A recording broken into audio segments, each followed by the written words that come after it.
सराज के तिलहनी में हुए हादसे के शिकार घायलों से मिलने जोनल अस्पताल पहुंचे मुख्यमंत्री। 4 मृतकों के परिवारों को 4-4 लाख रुपए देने की घोषणा।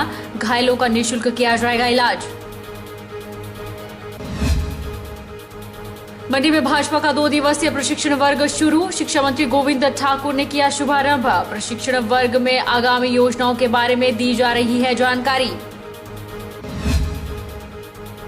बिलासपुर नगर परिषद 4 माह से नहीं चुका रहा अपना जुर्माना। प्रदूषण नियंत्रण बोर्ड ने 4 माह पहले ठोका है 1.25 लाख जुर्माना। बोर्ड फिर से करेगा रिमाइंडर लेटर जारी। और नगर निगम चुनावों को लेकर पार्टियों ने कसी कमर। आम आदमी पार्टी बोली पूरी ताकत से लड़ेंगे चुनाव। मंडी में उम्मीदवार को दी जाएगी कांटे की टक्कर। नमस्कार, आप देख रहे हैं HP 24x7। मैं हूं जनीशा। मुख्यमंत्री जयराम ठाकुर के गृह क्षेत्र सराज के तिलहनी के पास शनिवार को हुए सड़क हादसे में 4 लोगों की मौत हो गई है। बताया जा रहा है कि जीप में 17 लोग सवार थे। हादसा शाम 7:15 बजे के आसपास हुआ, जहां चलती जीप पर पहाड़ी गिर गई थी। वहीं आज सुबह सवेरे मुख्यमंत्री जयराम ठाकुर घायलों का कुशलक्षेम जानने के लिए जोनल अस्पताल मंडी पहुंचे और हर संभव मदद करने की बात कही। मुख्यमंत्री ने मृतकों के परिवारों को 4-4 लाख रुपए देने की घोषणा की और कहा कि घायलों का उपचार निःशुल्क किया जाएगा। मुख्यमंत्री जयराम ठाकुर के गृह क्षेत्र सराज के कलहणी के पास शनिवार को हुए सड़क हादसे में 4 लोगों की मौत हो गई है। हादसा कलहणी के साथ लगते बनोटी के पास हुआ। बताया जा रहा है कि स्थानीय देवता कहीं मेहमान नवाजी में गए हुए थे और उनके साथ देवलू भी इसमें शामिल होने के लिए गए थे। मेहमान नवाजी से वापस लौटते वक्त देवता के रथ वाली गाड़ी आगे निकल गई और उसके पीछे चल रही एक अन्य जीप पर पहाड़ी से मलबा गिरा। वहीं घायलों को जोनल अस्पताल मंडी लाया गया, जहां आज घायलों का कुशलक्षेम जानने मुख्यमंत्री जयराम ठाकुर खुद अस्पताल पहुंचे। मुख्यमंत्री ने कहा कि उन्हें जैसे ही घटना का पता चला, उन्होंने अधिकारियों से बात की और रेस्क्यू के लिए रात को ही निकल गए। रेस्क्यू में स्थानीय लोगों की तरफ से भी काफी मदद मिली, क्योंकि गाड़ी काफी नीचे चली गई थी और अंधेरे में रेस्क्यू करना मुश्किल था। उन्होंने घायलों के जल्द स्वस्थ होने की कामना की और मृतकों की आत्मा की शांति के लिए प्रार्थना की। 4 लोगों की एक ही गांव से, आज गांव से जो है वो उनकी दुखद मृत्यु भी हुई है। बाकी काफ़ी लोग घायल हैं। घायलों की संख्या शायद मेकल में 10 जो है वो यहाँ एडमिट है। एक शिमला के लिए IMC के लिए रेफर किया गया है। मैं अभी उनका हालचाल देखने के लिए यहाँ पर आया था।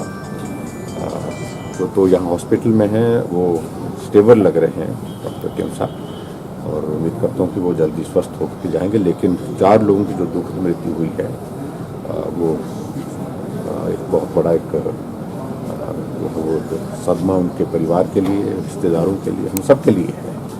और हिमाचल प्रदेश सरकार की ओर से जो मदद हो सकती है वो मदद करने की कोशिश करेंगे। कल जैसे ही रात को हमको इस बात की सूचना मिली, तुरंत मैंने डिप्टी कमिश्नर से बात की और अधिकारियों से बात करने के बाद सारे लोग रेस्क्यू ऑपरेशन के लिए रात को तुरंत निकल गए।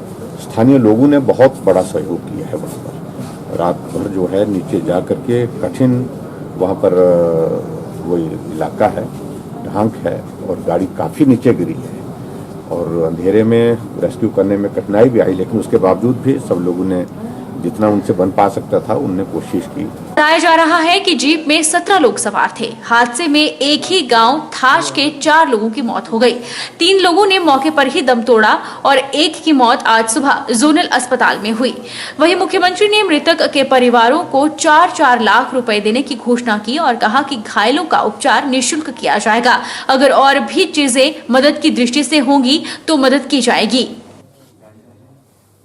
जिनकी मृत्यु हुई है उनके लिए हम हिमाचल प्रदेश सरकार की ओर से 4-4 लाख रुपए उसके लिए मदद के रूप में उनके परिवार के लिए देंगे।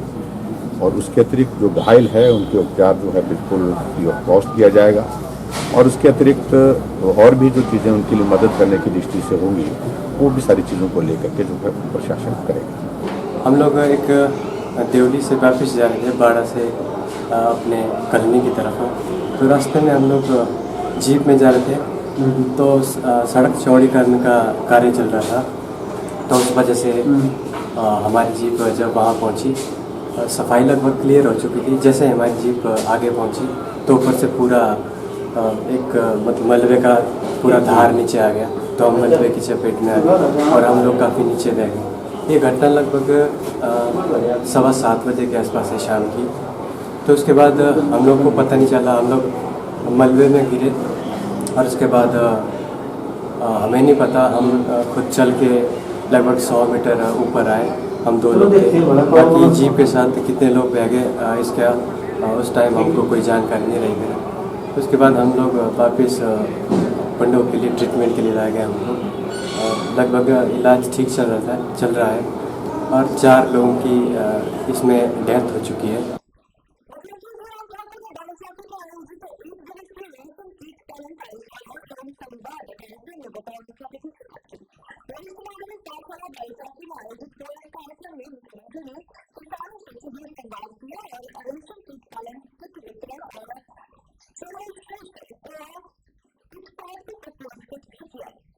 मुख्यमंत्री जयराम ठाकुर ने बालीचौकी में आयोजित 1 दिवसीय रेशम कीट पालन कार्यशाला एवं संवाद कार्यक्रम में बतौर मुख्य अतिथि शिरकत की।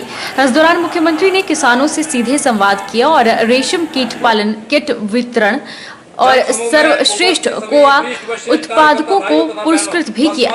मुख्यमंत्री ने कहा कि आप लोगों ने एक छोटे से व्यक्ति को उस बड़े मुकाम तक पहुंचाया जहां बड़े बड़े लोग थे। इसके लिए उन्होंने लोगों का आभार जताया और कहा कि काम से ज्यादा भाव, सम्मान, स्थान महत्वपूर्ण है। उन्होंने कहा कि विकास की गति को कोरोना के समय भी नहीं रुकने दिया और इस दौरान 3000 करोड़ रुपए के उद्घाटन और शिलान्यास किए गए। जयराम ठाकुर ने कहा कि प्रदेश सरकार ने 200 अनुसूचित जाति के लोगों को रेशम कीट पालन भवन निर्माण को 4 करोड़ 16 लाख रुपए जारी किए हैं। उन्होंने कहा कि रेशम कीट पालन इस क्षेत्र में भी किया जा सकता था, इस बारे में कभी सोचा नहीं, जिसके लिए उन्होंने विभाग की सराहना की। आप लोगों ने ताकत दी, आप लोगों ने ऐसे हालात पैदा किए कि एक छोटे से आदमी को बड़े बड़े मुकाम तक जो है उस काम के लिए जो है आपने आगे बढ़ाया। ये छोटी बात नहीं, इसलिए काम से ज्यादा हमारा भाव महत्वपूर्ण है, हमारी काम से ज्यादा सम्मान और ये स्थान महत्वपूर्ण है। इस बात को समझने की जरूरत है। 3,500 करोड़ रुपए के हिमाचल प्रदेश का उद्घाटन और शिलान्यास हमने इस दौरान भी किया जब कोविड चल रहा। और बालीचौकी में हमने 1 करोड़ 60 लाख की लागत जो है हमने वो ये जारी किया है, जिसमें मुरहा, बागाचनोगी, ढीम तारू, सुरवा, बालीचौकी का सारे के सारे ये जो केंद्र, रेशम के केंद्र जो है वहां पर हम काम कर रहे हैं।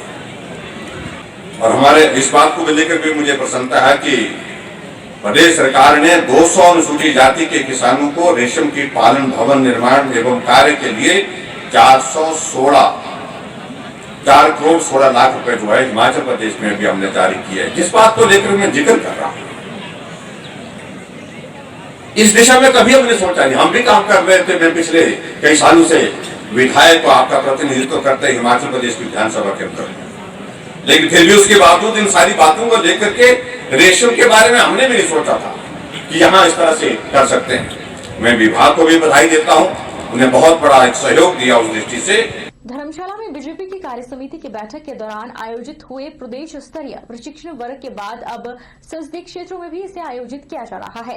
मंडी में 2 दिवसीय प्रशिक्षण वर्ग का शुभारंभ शिक्षा मंत्री गोविंद सिंह ठाकुर ने किया। मंडी के सर्किट हाउस में आयोजित हो रहे इस प्रशिक्षण वर्ग में मंडी संसदीय क्षेत्र के प्रशिक्षक भाग ले रहे हैं। इस दौरान उन्हें पार्टी की आगामी योजनाओं के बारे में जानकारी दी जाएगी। वहीं इस 2 दिवसीय प्रशिक्षण वर्ग का समापन सोमवार को मुख्यमंत्री जयराम ठाकुर करेंगे।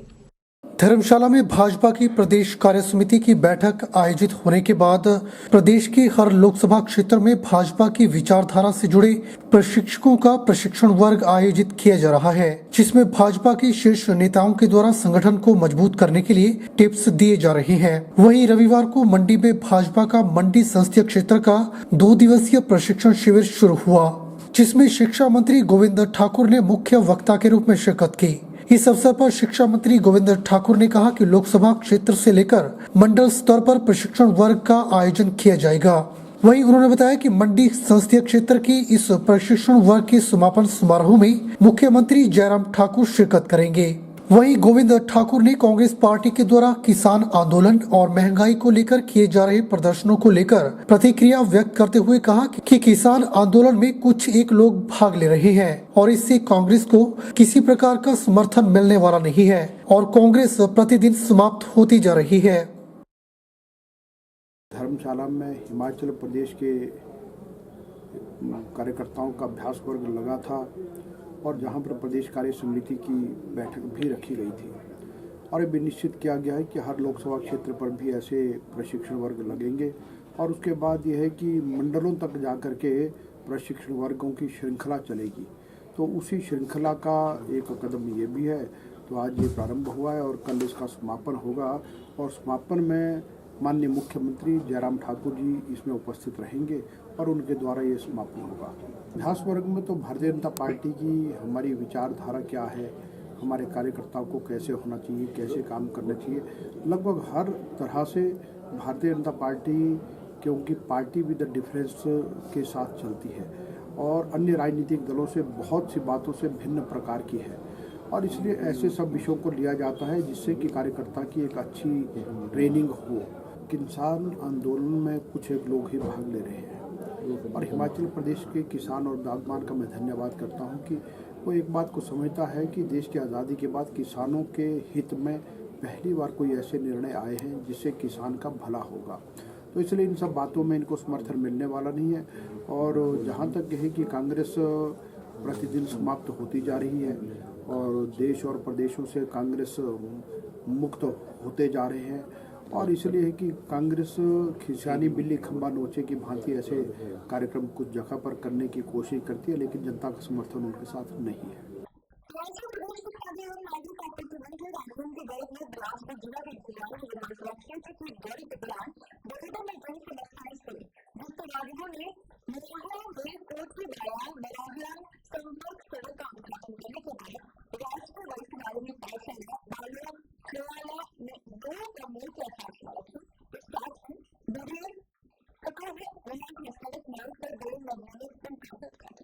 कैबिनेट मंत्री राजेंद्र गर्ग ने घुमारवीं विधानसभा क्षेत्र के लिए जल जीवन मिशन के तहत 85 करोड़ की पेयजल योजना स्वीकृत होने के बाद कहते हुए 53 करोड़ की एक बड़ी योजना जिसमें सतलुज में पानी उठाकर छोटी छोटी योजनाओं के तहत घर घर पानी पहुंचाने की बात कही है। इसके साथ अप्रैल महीने तक घुमारवीं हलके के हर ग्रामीण क्षेत्र को सड़क सुविधा से जोड़ने का दावा भी किया। खाद्य आपूर्ति मंत्री राजेंद्र गर्ग ने केंद्र सरकार की one nation one ration card योजना में हिमाचल प्रदेश को शामिल करने और अधिकारियों द्वारा इस पर तत्परता से काम करते हुए आगामी बजट सत्र के बाद इसे प्रदेश में लागू करने की बात कही है, जिससे कोई भी राशन कार्ड धारक देश के किसी भी डिपो पर राशन ले पाएगा। वन नेशन वन कार्ड का जो योजना है वो हम हिमाचल प्रदेश उसमें शामिल हो गया है। हमारे विभाग ने उस पर बहुत तत्परता के साथ काम किया है और कोई भी व्यक्ति जो है कहीं भी अब अपना राशन जो है कार्ड पर किसी भी प्रदेश में जाकर ले सकता है। सुविधा हिमाचल के में भी प्रदान होगी। मंडी नगर निगम चुनावों को लेकर विभिन्न राजनीतिक पार्टियों का बैठकों का दौर और रणनीति बनाने का दौर जारी हो गया है। आम आदमी पार्टी ने भी चुनावों को लेकर कमर कस ली है और हिमाचल के पालमपुर, धर्मशाला, सोलन और मंडी में चुनाव लड़ने का ऐलान कर दिया है। मंडी में आयोजित पत्रकार वार्ता में आम आदमी पार्टी के हिमाचल प्रभारी रत्नेश गुप्ता ने कहा कि अप्रैल महीने में होने वाले नगर निगम के चुनावों में आम आदमी पार्टी पूरी ताकत के साथ चुनाव लड़ेगी। हिमाचल के पालमपुर, धर्मशाला, सोलन और मंडी नगर निगम में चुनाव के उम्मीदवार चुनावी जंग में उतारे जाएंगे। गुप्ता ने कहा कि दिल्ली में 3 बार मुख्यमंत्री रही शीला दीक्षित को अरविंद केजरीवाल ने हरा दिया था और मंडी मुख्यमंत्री का गृह जिला है और यहां भी नगर निगम के प्रत्याशी को पूरी टक्कर दी जाएगी। अगले महीने या मेरे ख्याल से अप्रैल के महीने में म्युनिसिपल काउंसिल के जो है चुनाव होने वाले हैं। उस चुनाव को आम आदमी पार्टी पूरी ताकत से लड़ेगी। चार कॉन्स्टिट्यूएंसीज हैं, पालमपुर, धर्मशाला, सोलन और मंडी। इन चारों जगह पे म्युनिसिपल काउंसिल का चुनाव आम आदमी पार्टी लड़ेगी। सर, मंडी में जो गृह जिला मुख्यमंत्री का, तो इसे एक चुनौतीपूर्ण रहेगा आपके लिए चुनाव लड़ना, तो कैसे आप जो प्रत्याशी है वो कैसे प्रत्याशी आप आगे लाएंगे? देखिए, प्रत्याशी जो होगा वो हिमाचल प्रदेश से ही होगा और इसी क्षेत्र का होगा। और शीला दीक्षित जी को भी एक आम आदमी पार्टी के एक आम व्यक्ति ने, अरविंद केजरीवाल जिनका नाम है, उन्होंने 3 बार की मुख्यमंत्री को हरा दिया था। तो इसीलिए ये हमारे लिए कोई बड़ी बात नहीं होगी कि इसी क्षेत्र का एक आम आदमी जो है, यहाँ के मुख्यमंत्री हो या कोई भी हो, उनको अच्छी से जो है टक्कर देंगे। रुकेंगे एक छोटे से ब्रेक के लिए, ब्रेक के उस पार फौरन लौटेंगे।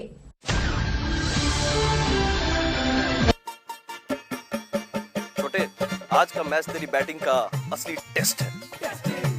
Test sir, test drive. Test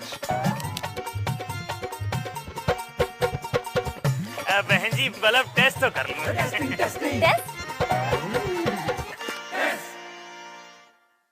मन में शक है तो सरकारी अस्पताल के आईसीटीसी में HIV की मुफ्त जांच कराएं और सलाह पाएं। ये सब कॉन्फिडेंशियल है और किसी को पता भी नहीं चलेगा।